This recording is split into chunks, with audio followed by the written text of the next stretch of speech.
غم کا جو ماحول ہے اور افسوس کا جو مقام ہے وہ یہی ہے کہ جہاں گہوارہ چنبانے کے لیے جبرائیل آتے ہو، جہاں رسول روز صبح و شام سلام کرتے ہو، جو وہی یہ خدا کا مرکز ہے، جو مرکز طہارت ہے، اگر اس دہلیز پہ آگ اور لکڑیاں جمع ہو،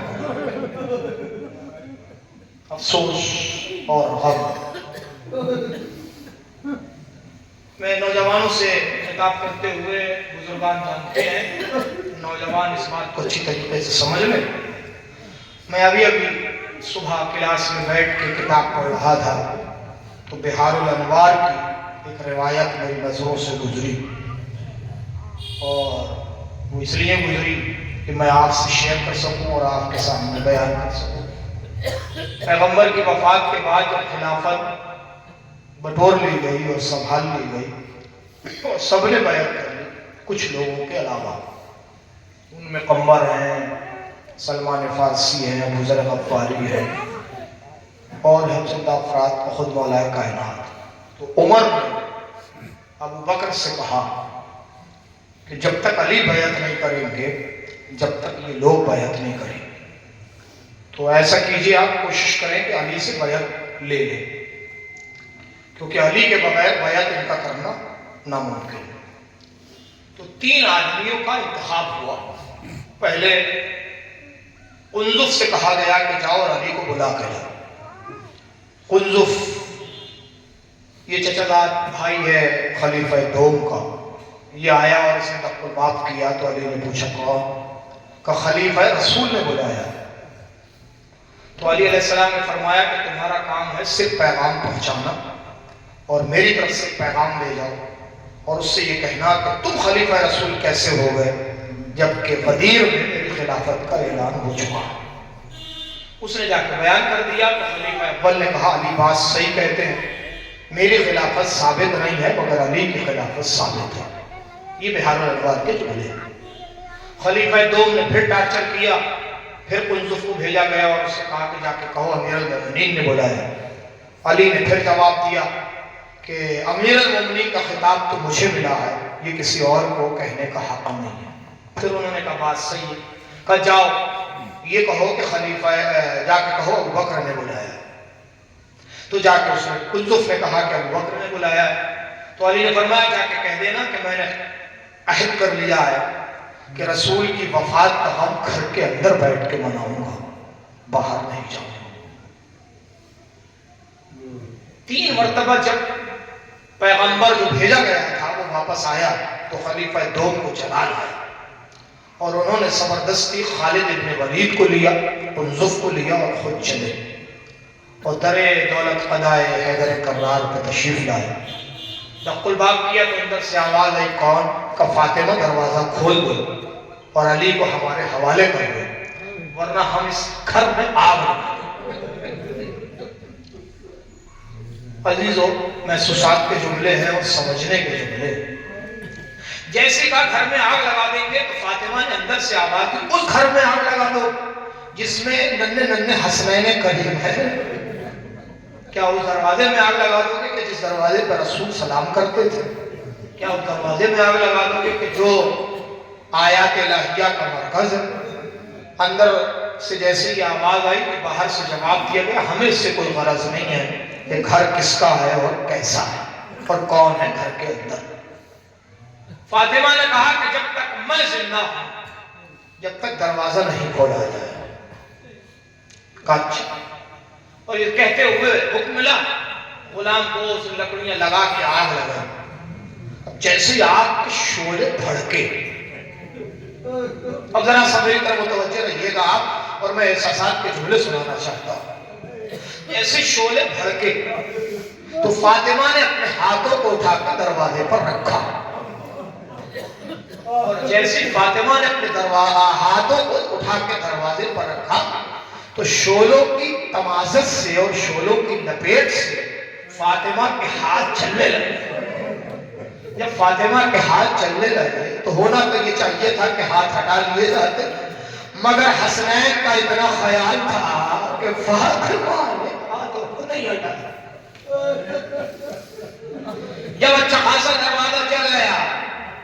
تو دشمن نے باہر سے دروازے کو دھکا دیا، دروازے کو ہلایا، دروازے پر لات ماری۔ جیسے دروازے کو ہلا کر لات مار کے اور دروازے کو گرانے کی کوشش کی گئی تو فاطمہ اندر سے دروازہ روکے اور پیچھے سے دروازہ ڈھکیلا جا رہا ہے، اندر کو پریشر کیا جا رہا ہے۔ تو جو دروازے کے اندر میخیں تھی، جب جلتا ہوا دروازہ فاتح ہوا،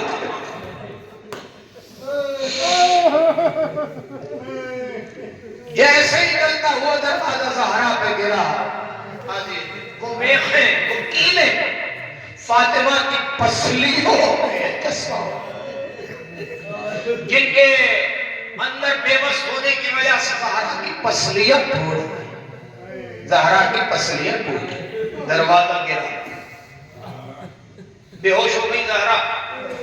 ظالم اندر گئے، علی کو گرفتار کیا، گرفتار کر کے لے کے جب چلنے لگے تو سلمان فارسی نے کہا یا علی اجازت ہو تو ہم تلوار چلائیں۔ مولا نے فرمایا اے سلمان یہ صبر کا وقت ہے، تلوار چلانے کا وقت ہے۔ بس مجلس ہو رہی ہے، بس دو چار فقرے سن لیں آپ اور مجلس مکمل ہے۔ یہ صبر کا وقت ہے، یہ امتحان کا وقت ہے، یہ جہاد اور تلوار چلانے کا وقت نہیں۔ سلمان نے تلوار روک لی، علی کے گلے میں ریسمان ظلم باندھ دیا گیا۔ کشا کشا جب علی کو لے جایا جا رہا تھا کہ اتنی دیر میں فاطمہ کو ہوش آ گیا۔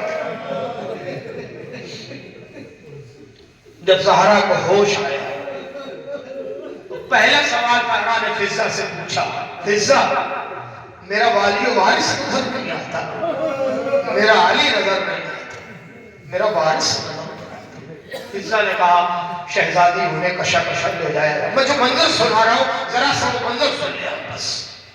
فاطمہ نے کہا میری چادر لاؤ، چادر کو ڈھانپا، فضہ ام ایمن 5 عورتوں کے نام لکھے ہوئے تاریخ میں، جو فاطمہ کا حلقہ بنا کے دربار کی طرف چلی۔ دربار میں علی جا چکے تھے، دربار کے اندر یہ 5 عورتیں پہنچی تو خلیفہ دوم نے کہا کہ انہیں باہر نکال دو، عورتوں کا کام دربار میں نہیں ہے۔ عزیز دربار میں عورتوں کا کام نہیں ہے۔ فاطمہ زہرا کے ساتھ جتنی عورتیں تھیں انہیں زد و کوب کیا گیا، انہیں مارا گیا۔ اب روایت کا جو جملہ علامہ مجلسی میں لکھا ہے وہ یہ کہ جب فاطمہ نے جانے سے انکار کیا تو ظالم نے تلوار کا الٹا وار فاطمہ کے شکم پر اتنے زور سے مارا۔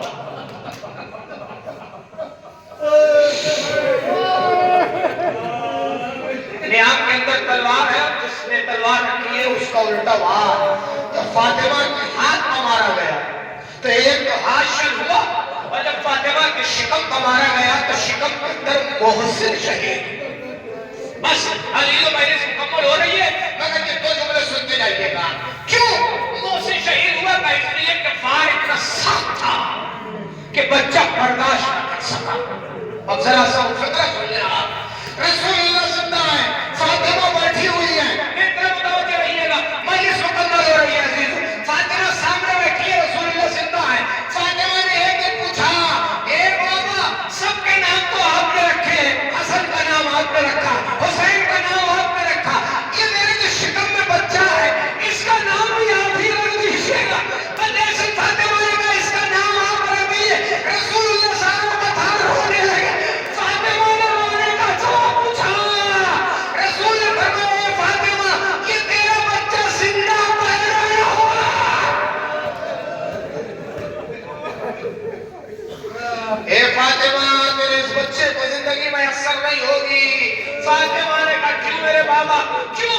کہ اس لیے کہ وہ واقعہ لگتا ہے، وہ تاریخ الگ کی ہے، میں ابھی تیرے دل کو سخت پہنچانا نہیں چاہتا، میں نے جملہ سنانا چاہ رہا ہوں، ذرا سن لیں آپ۔ جیسے ظالم نے الٹا وار مارا، فاطمہ کا حاشر ہوا، شکم میں محسن کی شہادت ہوئی۔ فاطمہ نے رخ کیا مزار پیغمبر کا، اے بابا آپ سمجھی آپ نے میرے بچے کی شہادت۔ بس علی شل ہو گیا فاطمہ کا ہاتھ، شکم میں محسن کی شہادت ہو گئی۔ فضہ نے فاطمہ کو سنبھالا، علی علیہ السلام نے سلمان فارسی کو بھیجا کہ جا کے فاطمہ سے کہو کہ گھر چلی جائے اور بددعا نہ کرے، بددعا والا ہے۔ سلمان نے کہا اے فاطمہ علی کا حکم ہے کہ گھر چلے جائیے۔ فاطمہ نے کہا میرا والی و وارث کہتے ہیں تو میں گھر آ جاتی ہوں۔ آ گئے گھر، بس میں مجلس پڑھ چکا، آپ نے مجلس سماعت کر لی، آخری جملہ سن لیا۔ بس اس سلسلے کا عزیزوں مگر بڑی توجہ کے ساتھ الٹا وار ہوا، فاطمہ کا ہاتھ شل ہو گیا۔ روایت، تاریخ اور علامہ مجلسی کا جملہ یہ ہے کہ جب تک فاطمہ زندہ رہی اس شل ہاتھ سے تصویر بھی نہیں پڑھ پاتی، اس ہاتھ سے تصویر نہیں پڑھ پاتی، اتنا ہاتھ زخمی تھا اور اتنا شل ہو گیا تھا اور بجھاٹ ہو گیا تھا۔ بس عزیزوں مجلس ہو گئی، صاحبان مجلس بیٹھے ہوئے ہیں، اولاد بیٹھی ہوئی ہے، باپ کے مرحوم کے سال ثواب کے مجلس ہے، بڑی توجہ کے ساتھ یہ جملہ سن لینا۔ علی نے جب فاطمہ کو غسل دیا تو ہاتھ اٹھا نہیں، علی کو سہارے کی ضرورت پڑی۔ اور روایت میں جملہ یہ ہے کہ ام ایمن یا حضرت اسماء نے سہارا دیا تو ہاتھ اٹھا کے علی نے غسل دیا۔ اس کا مطلب یہ ہے کہ بے جان ہاتھ ہو چکا تھا، اٹھتا نہیں تھا،